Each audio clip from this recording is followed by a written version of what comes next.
On question number 16, we have a start time of 14:25 and an infusion time of 7 hours and 50 minutes.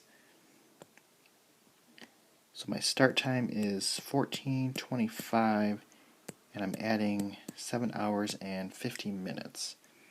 So adding up the minutes column, I get 75. The hours column, I get 21. Now we can't have a 75 in the minutes column, so I need to subtract 60 from that, and that's 60 minutes, so I need to add 1 hour to the hours column.